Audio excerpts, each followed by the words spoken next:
You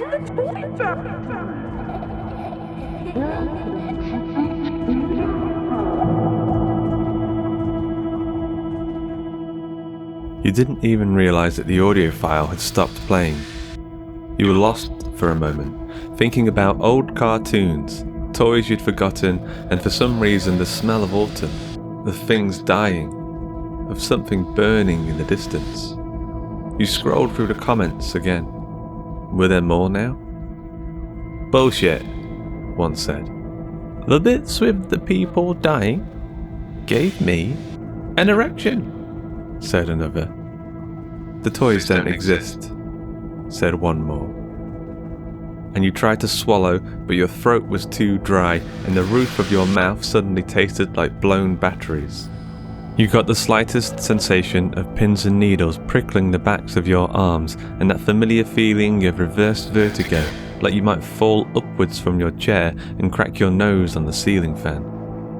You told yourself to take a deep breath, just as May told herself. Deep breath. Take a deep breath. When the world stopped spinning, you scrolled back up to the list of audio files and you hovered over the file labelled Workshop. You wanted to click play, but something stopped you. Only for a moment. Another deep breath and then... Finally, you clicked play. It began with that same looping, insanity-inducing music, and you could almost picture the stop-motion forest and the stop-motion plasticine characters stepping out from behind the felt and plastic trees. The longer the music played, the clearer the images became in your mind. Then there was the laughter. Then the Mr. Men voice started to speak again. What's the matter, silly Billy? You're looking a little blue today, said the voice. Silly Billy made a sad, mewling noise. Have you lost something? Silly Billy nodded, whimpered, yes. Oh dear. Have you lost your keys? Silly Billy shook his head. No, he squeaked. Not my keys. Your shoes? Silly Billy mewed. No, not my shoes. Oh, I see now, silly Billy. Have you lost your friend again? Yes, Silly Billy replied with chirps and nods. The static distortion was there again, low in the mix but rising. Oh dear, wherever could they be? The sea of white noise rose and you could taste blood. Have you tried looking behind you? You could feel it seeping from hidden pockets inside your skin. Now all was noise. Now all was blood. Behind you. Behind you. When the white noise receded, May's voice faded in.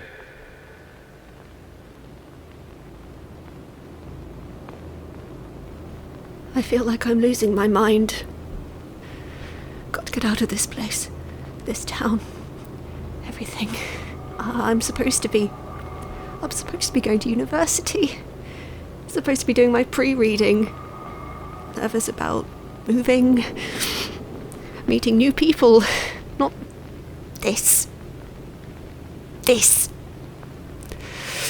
Deep breath. Deep breath. Just keep recording. Just keep talking.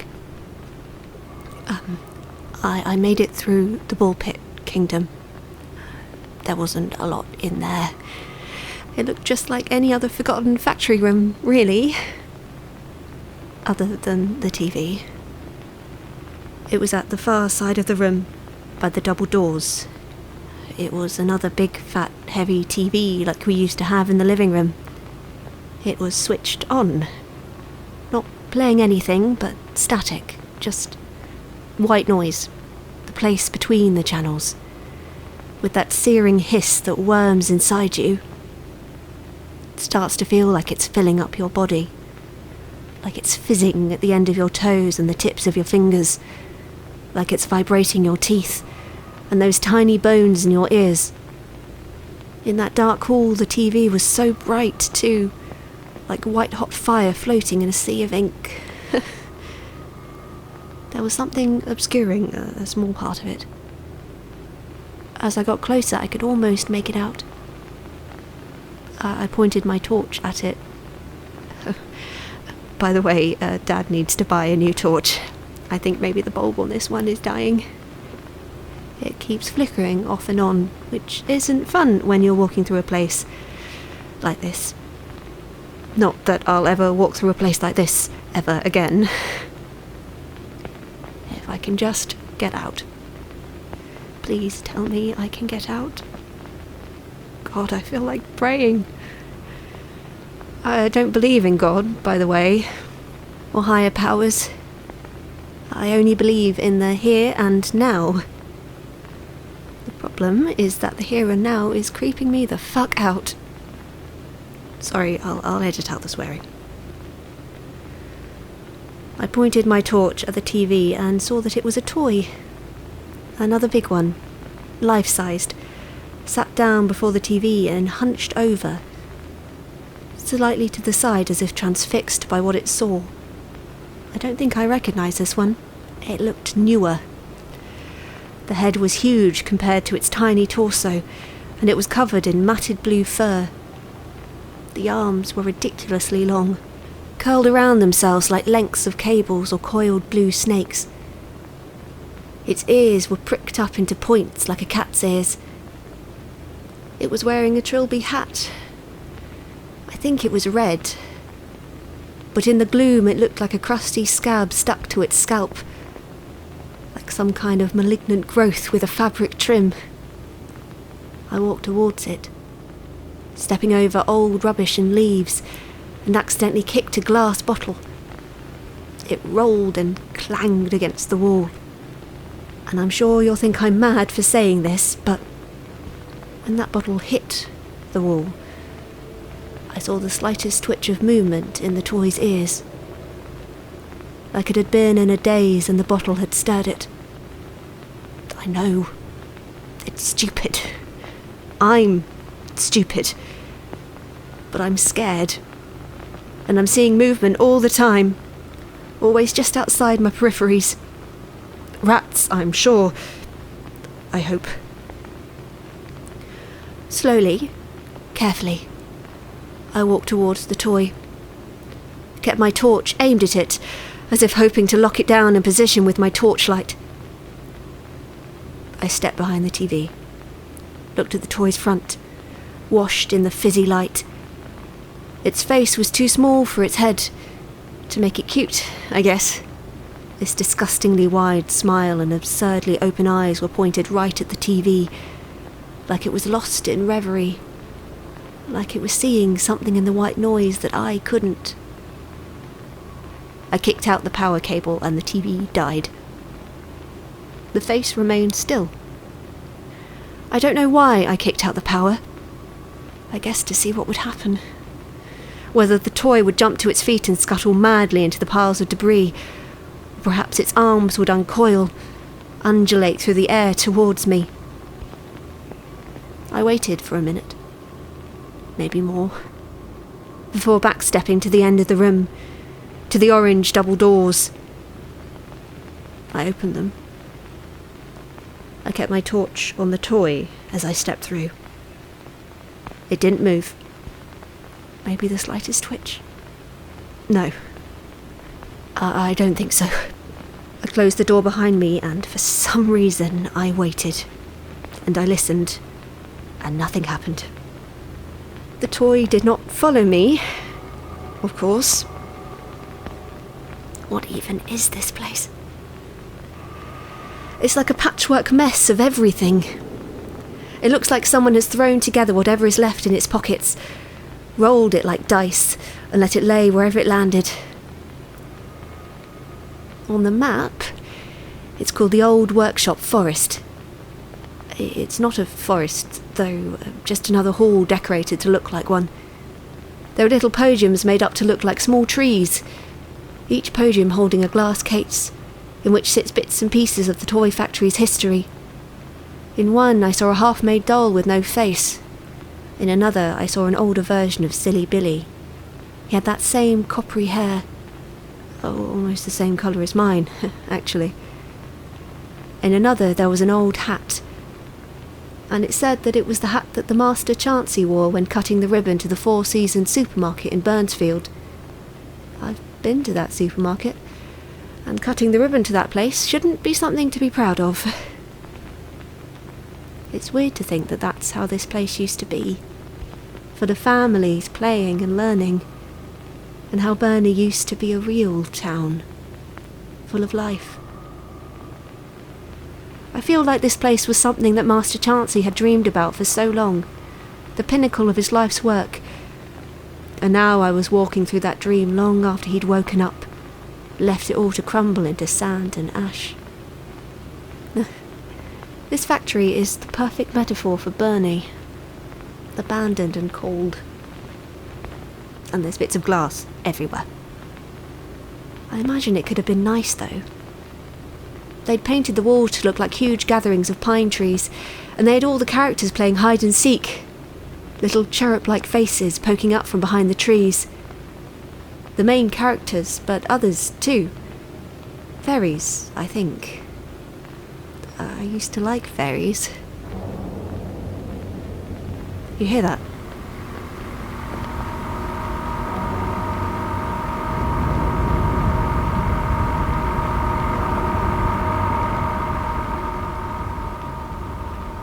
This place, sometimes it feels like it's moving, shifting. At the end of that hallway, there was a painting on the wall of a wooden workshop. A facsimile of the one that Master Chancy built, apparently in 1959. That's where I am now, the fake workshop.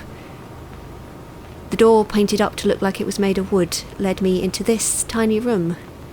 There are plastic tools and toys sitting on the shelves, and old photographs of Master Chancy when he was a boy.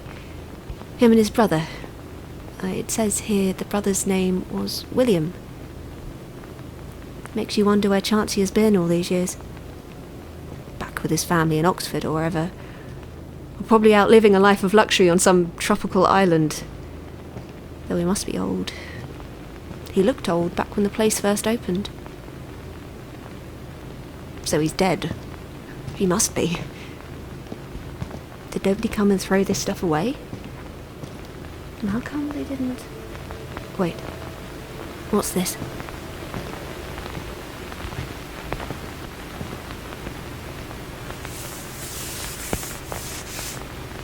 There's, a kind of mural. It's all cartoony, but it says, on the 1st of fall of... I can't read that date. Master Chancy says here his real name is Chance Roy Bowden Worsley. That's a dumb name. There's a cartoon picture of him. He looks young. Set up a workshop in the middle of Burnswood Forest next to a tree of great fortune, from which he took the first branches to make his first toys. When he outgrew his workshop in 1967, he opened Chance Roy's toy shop. There's an old photo here, pretty sure that's Burnfield High Street, and began to sell his first toys. There's a picture of a doll. Two little girl dolls. I recognise them. They're cute in that uncanny valley sort of way. But the brand exploded with the introduction of Silly Billy, a now beloved character, who was followed by a whole host of colourful creations.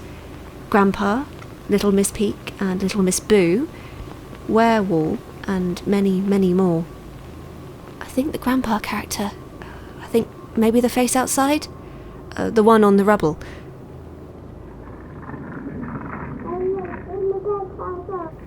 What the hell is that?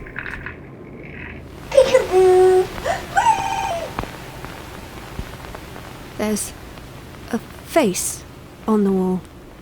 It looks like a block of wall. I don't know. I don't know what I'm...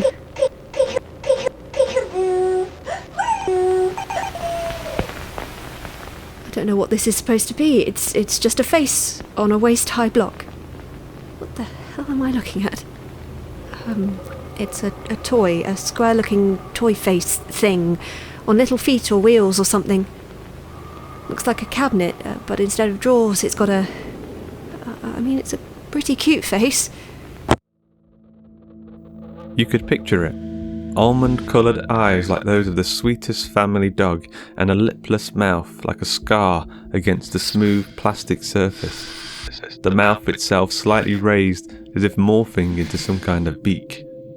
It was called Werewall. It was a toy, kinda. Did you have one? Maybe you wanted one for Christmas.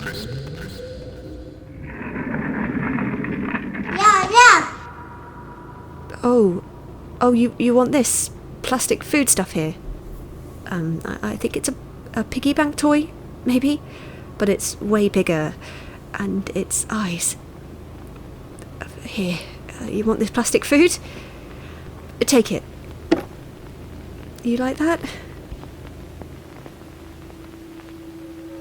He does like it. You could remember the advert now. The children with pretend smiles feeding pretend pennies into its mouth, the fake shine of the coins spilling from a hidden door on its back. You could almost hear the sound of the tumbling coins, but in your memory they sound wet, slipping, crashing to the floor, the door opening and the innards tumbling.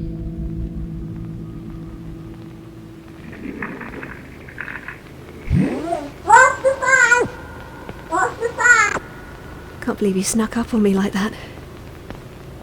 You creepy, square-looking shithead. I love you, I love you, I love you, I love you. Sure. I love you too. Just stay there, please. You heard as she turned away from the wall, and you wanted to tell her to leave, to get out of the workshop, that it wasn't safe. And maybe you did, but she couldn't hear you, of course. You wanted to tell her to keep her eyes on Werewall. The adverts used to say he could hide anywhere, the perfect place to hide your pocket money.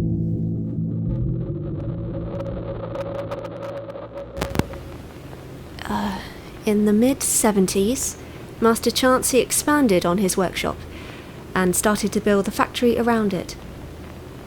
Around it? Does that mean that the original workshop is somewhere inside the factory? Somewhere near here? Yeah. Shush. In fact, hold steady. I'm just going to use you to balance for a second. There's another picture here. It looks like a version of Master Chancy from the TV show. That same top hat and long legs. And his eyes aren't even there. They always seem to be obscured by something. Usually his hat. He kinda reminds me of Willy Wonka. But way creepier.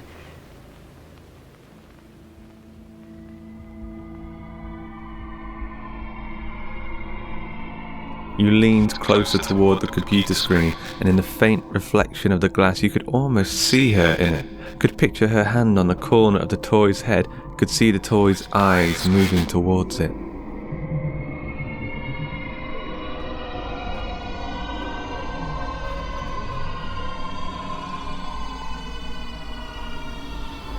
And there's that image of the tree again. The one with the face. I can't look at it for too long. By 1991, after the launch of the hit animated children's show Master Chancy and Friends, his followers were so hungry to see more of him and his work, he opened Master Chancy's Toy Emporium, an amusement park and museum, which is where you're standing right...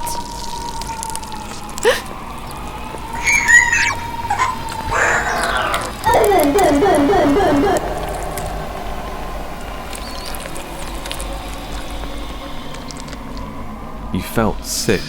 You looked away from the screen but could still hear the blood dripping against the wood floor, could hear as May cried out and tried to run. She tripped, crawled. Her heartbeat pumped so fast and then so did yours, the panic synchronized. You could hear her confusion, smell her shock and panic. Could hear Werewolf behind her.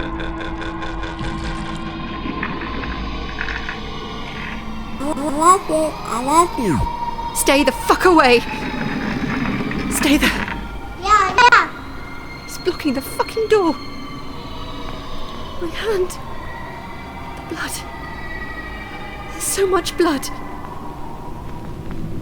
The vent, you said, without even knowing that it was there. Kick open the fucking vent. Breathe. Breathe. And kick open this fucking vent.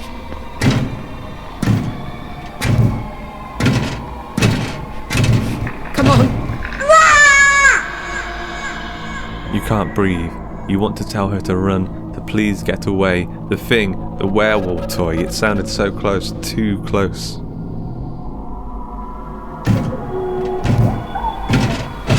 Fuck!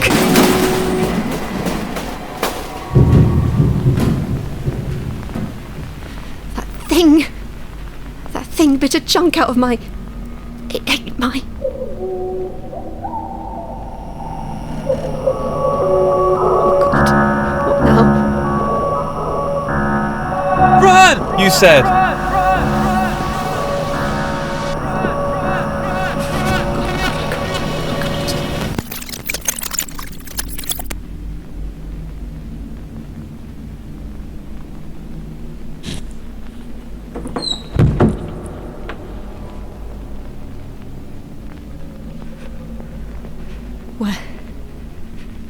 Where am I? It looks like I'm in a house, but it's so much smaller, and I'm losing my mind.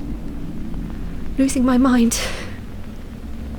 I'm in what looks like the kitchen of a tiny plastic house.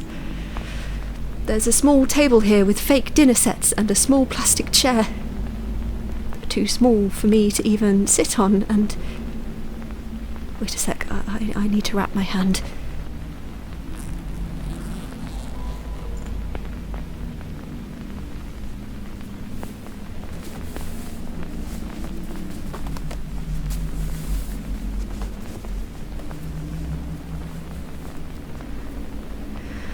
Okay, the map says this is Peek-and-Boo's dollhouse. That's where I am. That makes sense. I'm sitting in a tiny house. Or a giant dollhouse. Oh, this fucking torch.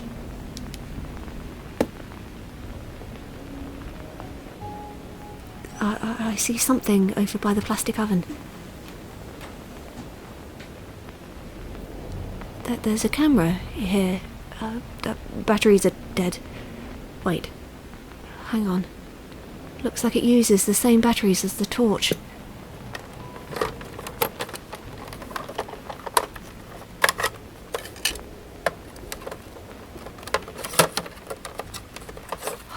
So dark in here.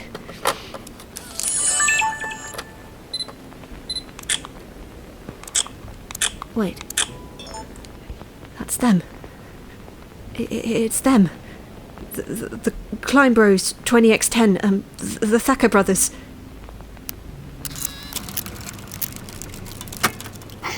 Can't believe we're heading to the factory. I know, man. I know. Long time coming. Wanna grab a Mackie D's on the way? You know it. The brothers, the urban explorers, Jason and David Thacker, the Klein Bros 20x10, the dollhouse, the factory, the bleeding hand and the beating heart, the toys and May, all was suddenly washed away by the noise, the static. And in the static there was music, and in the static you heard the TV show again, but this time you could see it clearly in your head, more so when you closed your eyes. It was like it was broadcasting right against the roof of your skull. The narrator spoke and your back teeth hummed. Oh look, there he is, silly Billy.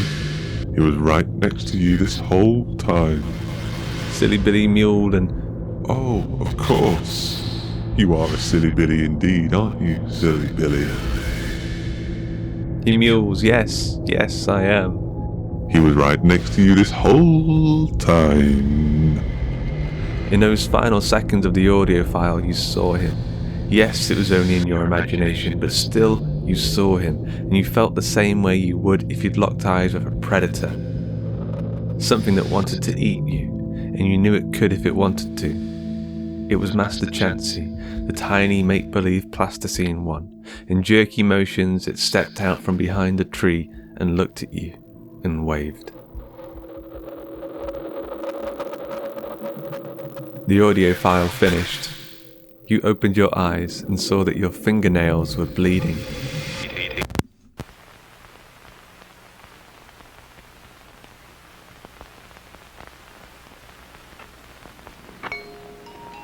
We hope you enjoyed your trip to the toy factory today. This audio experience was pieced together by the Hawk Cleaver Story Studio and its wider community, which includes a splattering of writers, a screaming of narrators, some maniacal musicians, eldritch art makers, scalpel-wielding quality control specialists, and a pair of demonic community admins, all of whom live in an abandoned office block which was somehow transported to a hell dimension after someone got a Hellraiser puzzle box for their last Secret Santa. If you're enjoying the Toy Factory, please note that you can get an extra episode by becoming a patron or subscribing to the other stories with an Apple Podcast Premium subscription. To find out more and to join our Discord community, head on over to www.patreon.com/Hawk and Cleaver. There you'll get to chat with the Hawk and Cleaver team and also help support us for more Halloween specials for years to come. On top of all that, limited Toy Factory merch will be available over at www.theotherstories.net/The Toy Factory. The Toy Factory was conceived by Luke Condor and written by Luke Condor and Daniel Wilcox. For more of Luke's work, head to lukecondor.com, and for more of Daniel's work, head to danielwilcox.com. The audio was stitched, massaged, and digitally distorted by the audio wizard himself, Carl Hughes. Follow Carl at twitter.com/Carl Hughes. Georgia Cook plays the role of May. For more, head to georgiacookwriter.com. Justin Fife plays the role of Master Chancy. He can be found at twitter.com/JustinB5. Josh Curran and Manny Real Guy play the Thacker brothers. Follow Josh on twitter.com/JCurranWriter. Manny Real Guy, however, cannot be followed by any conventional means. But speaking of unconventional, Manny Real Guy also performs the role of Oak 55. The listener's background music was created by Birds of Paradise. Check them out at facebook.com/birdsofparadisemtl. Some of the factory music was created by Clankbeeld. Check them out at freesound.org/people/Clankbeeld. Other various effects such as tape noise, distortion, and many more provided by the great community over at freesound.org. We'd also like to thank the Hawk and Cleaver community members who politely asked their children to lend their voices to the toys, including Jimmy Johnson, Sunny Real Guy, and others. The graphics were handled by our master of social media toy making, Ben Errington. Follow him at twitter.com/Ben_Errington.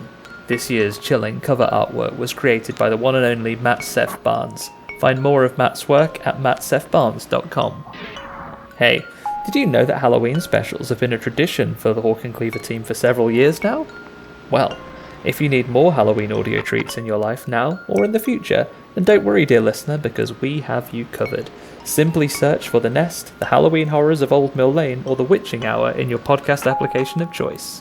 The Toy Factory is a production of the Story Studio Hawk and Cleaver and is brought to you with a Creative Commons Attribution Non-Commercial No Derivatives license, which of course means don't change it, don't sell it, but by all means share the hell out of it. Until next time.